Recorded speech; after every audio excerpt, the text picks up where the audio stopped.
Picture this. You're sitting down at the end of your month, pulling up your bank account, and you're looking at the same number you've been staring at for the past year, maybe even longer. Nothing's changed. You've been working, you've been trying to manage your money better, you've been making sacrifices, and yet somehow it feels like you're trapped on a financial treadmill. The needle isn't moving. And here's the thing that drives me crazy about the situation. Most people think that to actually build real wealth, to actually change their financial situation, they need to make some massive dramatic shift. They think they need to find a way to double their income, or they need to inherit some money, or they need to get lucky somehow. But the truth, and this is what I want to talk about today, is that the real magic of building wealth has almost nothing to do with big moves at all. It's actually in the tiny, almost invisible changes that you make every single day. My name is Nick, and I think way too much about compound interest daily habits and why most people completely underestimate the power of 1% improvements in their financial life. If you actually want to understand how regular people without huge incomes build substantial wealth, and you want to know why some people seem to accelerate financially while others stay stuck, make sure you hit subscribe and give this video a thumbs up if it changes how you think about money. Here's the thing that most people don't realize. If you can get 1% better every day, you'll be 37 times better by the end of the year. 37 times better. That's not a typo, that's the math. And yet, almost nobody operates this way. We live in this culture where we're obsessed with overnight success, with finding the one big thing that's going to change everything. We see someone on social media who apparently built a massive business, and we think there was one moment, one decision, one piece of luck that made it all happen. But the reality is almost always completely different. Like, behind almost every financial success story is someone who made a series of tiny decisions day after day, month after month, year after year, that compounded over time into something remarkable. And the crazy part is that these tiny decisions are often so small that people dismiss them as irrelevant. You can't seriously think that saving an extra $5 today is going to change your life. You can't think that skipping one expensive coffee a week is going to make a difference. You can't think that reading for 15 minutes about investing is going to matter. But the truth is that when you understand how compounding actually works, when you really grasp the mathematics of it, these tiny actions suddenly don't look so small anymore. Let me explain what's actually happening mathematically when you make these small changes. Most of our brains think in straight lines. If you save $100 today, you think you have $100. If you save $100 again next month, you think you have $200. That's linear thinking. That's how most people conceptualize money. But that's not how money actually works when you invest it. When you invest money, it starts earning returns. And here's where most people's brains break. Those returns start earning their own returns, and those returns earn returns on their returns. It's exponential, not linear. It's the difference between a line and a hockey stick. For the first few years, you're basically looking at a straight line. You can barely see the growth. You're making all these sacrifices. You're staying disciplined, and the results feel almost invisible. But then something magical starts to happen. The curve bends upward, and suddenly the growth becomes undeniable. Let me give you a real example that will make this crystal clear. Sarah is 30 years old and makes $50,000 per year. Every morning, she stops at a convenience store and buys an energy drink and a breakfast sandwich. Total cost, $7.50. Now, most financial advice would tell Sarah to stop buying breakfast entirely and save that money, but that's not how atomic habits work. Instead, Sarah makes one tiny adjustment. She decides that on Mondays, she'll bring breakfast from home instead of buying it. Just Mondays, that's it. This saves her $7.50 per week, which equals about $400 per year. Now, $400 doesn't sound life-changing, right? But watch what happens when we apply the mathematics of compound growth. If Sarah invests that $400 annually and earns 8% returns, she'll have over $70,000 in 35 years. But Here's where it gets interesting. Because this habit was so easy to maintain, after a month, Sarah naturally started bringing breakfast on Tuesdays as well. Then Wednesdays, within 6 months, she was bringing breakfast from home 4 days per week.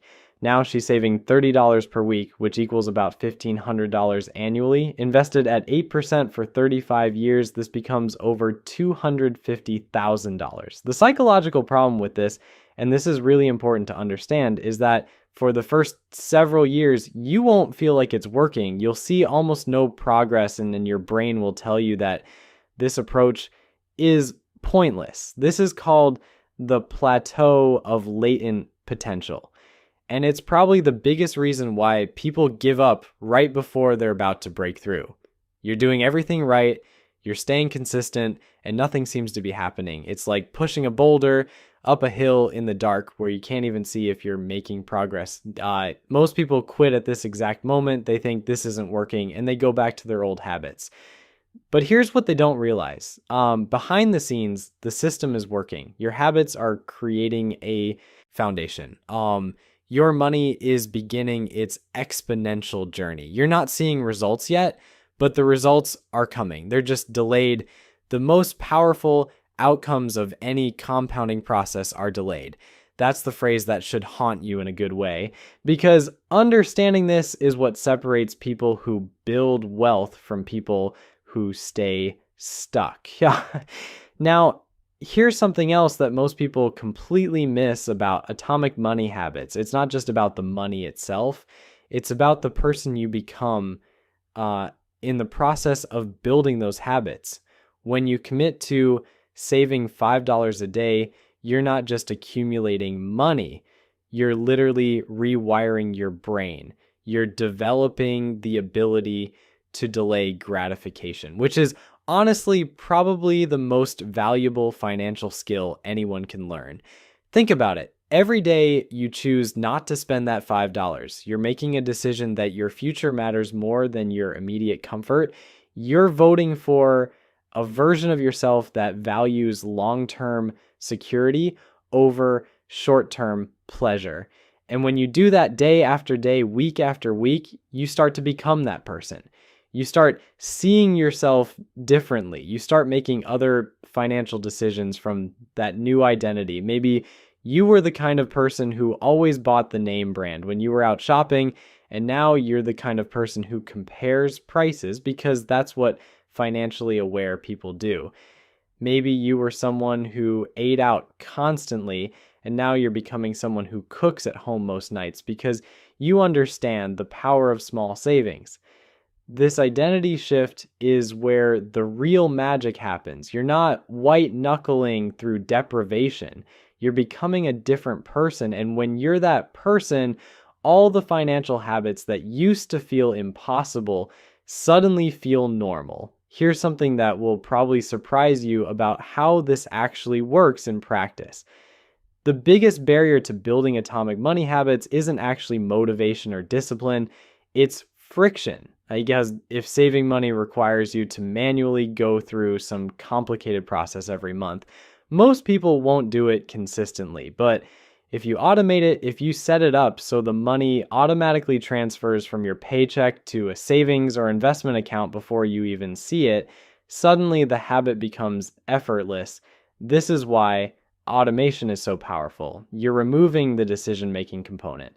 You're removing the temptation. You're just making it so that the habit happens automatically. And when something happens automatically, you can maintain it forever. The person with no willpower can still build wealth if they automate their savings. The person with tremendous willpower might still fail if they have to manually execute their financial habits because eventually willpower runs out. Everyone runs out of willpower eventually.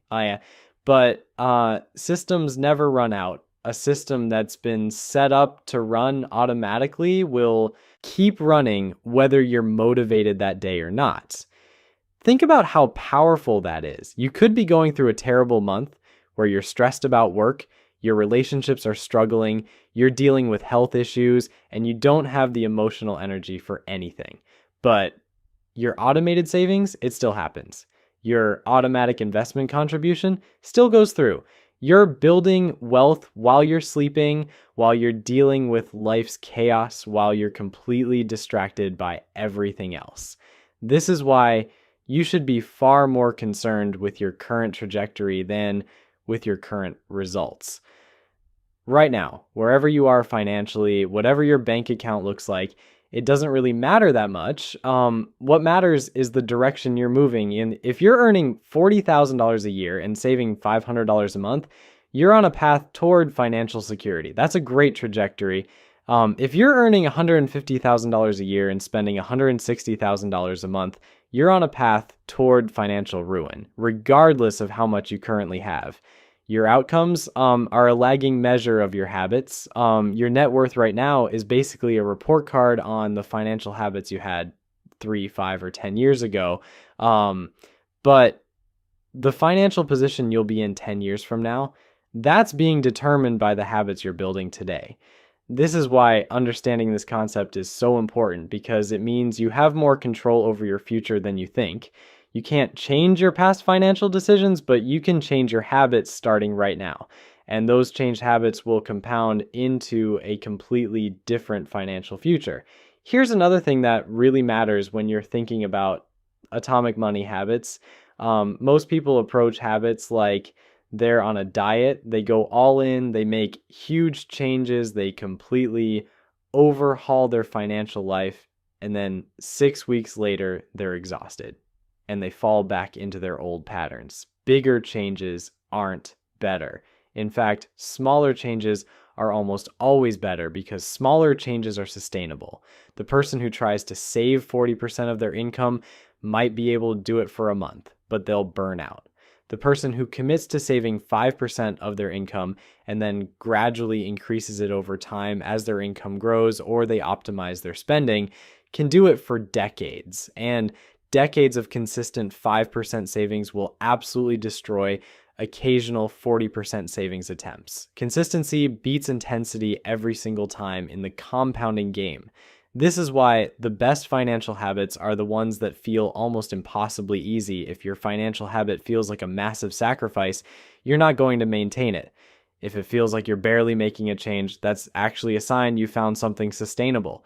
Start so small that it almost feels silly. Save $25 from each paycheck instead of $250.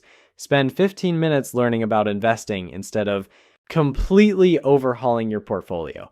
Cut one subscription instead of eliminating all discretionary spending. These changes feel almost invisible, but they're the ones you'll actually maintain, and maintenance is everything. Now, let's talk about what actually happens over time when you commit to these tiny habits. Year one feels disappointing. You've been disciplined, sacrificed, and your net worth has barely budged. Maybe you've saved $20,000. Your peers living it up are still doing fine financially. You might be questioning if this whole approach is really worth it. Year two gets slightly more interesting. You've got $40,000 now, and that money is starting to earn meaningful returns. Year five is where something shifts.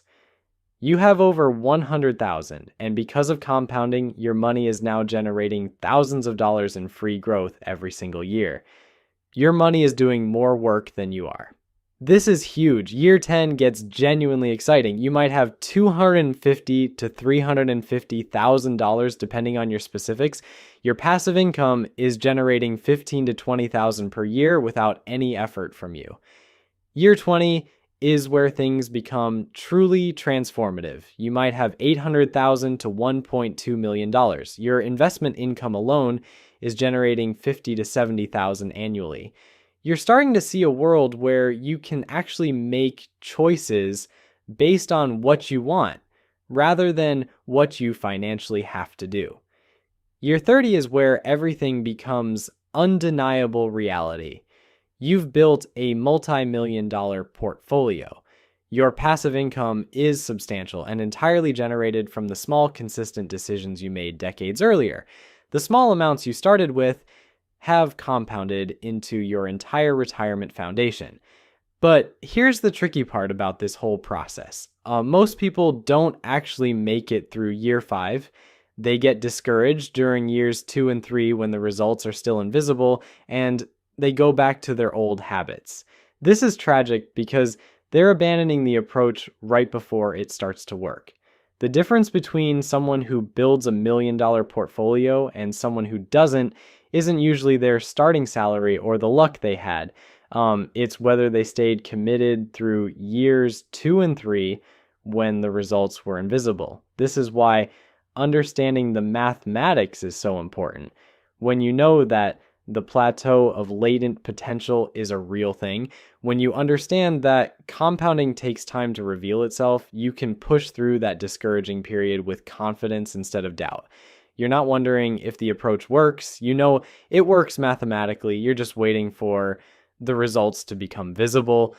There's another aspect of atomic money habits that doesn't get talked about enough, and it's how these habits affect your overall decision making in ways that extend far beyond finances. When you're trained to make tiny financial decisions that compound over time, you start seeing your entire life differently. You're not just thinking about today. You're thinking about what today's decision means for your financial future and your long-term trajectory. That $300 purchase might seem reasonable and completely justified today, but if you understand compounding, you see it as $3,000 in lost wealth over 30 years. That's not to say you can never spend money on things you genuinely want and value, but you start being much more intentional about what you're spending on. You start asking whether things are really worth the opportunity cost, whether they genuinely improve your life, or whether they're just impulse purchases you're justifying, and most of the time you realize they're not worth it. Most of what we buy doesn't actually make us happier. It just makes us temporarily distracted from the fact that we're not living the life we actually want to live. The person who understands atomic money habits stops chasing the distraction and starts building the freedom to actually design their life. Let me talk about something that trips people up a lot, which is the difference between goals and systems. Most people set financial goals. I'm going to save $100,000. I'm going to pay off my debt. I'm going to have $1 million net worth. These are fine, but here's the problem with goals. They're destination focused. Once you hit them, what happens? You've achieved the goal and suddenly you don't have that motivation anymore. Or worse, you fall short and you feel like a failure. But systems are different. A system is the daily practice that naturally leads you toward the destination without the destination being the point. The goal might be to save $100,000, but the system is to automatically transfer $200 from each paycheck into investments. The goal is abstract. The system is concrete. And this is crucial because goals are temporary, but systems are forever. When your financial system is working properly, you don't need goals. You just need to maintain the system. You need to make sure the automatic transfers are happening. You need to make sure you're not taking on high interest debt. You need to make sure you're staying aware of your financial situation. That's it. The system does the heavy lifting. And once the system is in place, your future is basically determined. You're going to build wealth because the system builds wealth. It's not about your willpower or your motivation anymore. It's about having a system that works automatically. This is why some people who are supposedly less disciplined than others end up wealthier. They have better systems. They made one good decision maybe years ago to automate their savings, and now they're building wealth automatically. Someone else might have better intentions and better willpower, but if they haven't set up a proper system, they're still stuck doing manual financial decisions that never quite happen. Systems beat willpower every single time. Here's the identity angle again, because it's really important. You don't want to be the kind of person who has to force themselves to save money. That requires willpower you don't have. Instead, you want to become the kind of person for whom saving money is just what they do. It's not a struggle, it's an identity. This person, the one who prioritizes future security, the one who understands the power of small daily decisions, the one who has built systems that work automatically, this person is going to build wealth almost effortlessly. You become this person not through some massive transformation, but through making atomic decisions that prove to yourself that this is who you are, you save $5 today, and you've proven you're someone who values future security. You do it again tomorrow, and you've reinforced that identity. You do it 1,000 times, and suddenly you're not trying to be someone who saves money. You are that person. And when you're that person, all the financial behaviors that lead to wealth building feel natural. One more thing that's worth understanding is the dark side of this principle. Everything we've talked about applies to negative habits just as much as positive ones. If you spend an extra $5 every day on things you don't need, you're not just spending $3,500 a year, you're also preventing the compounding of that money. Over 30 years, those $5 a day could have become $200,000. Instead, you got a series of impulse purchases and coffee runs that you probably don't even remember. Small negative habits compound just as powerfully as small positive ones. The difference is that negative compounding destroys wealth, while positive compounding builds it. This is why being aware of your small daily habits is so important. You're not just making tiny decisions, you're determining your entire financial trajectory with those decisions.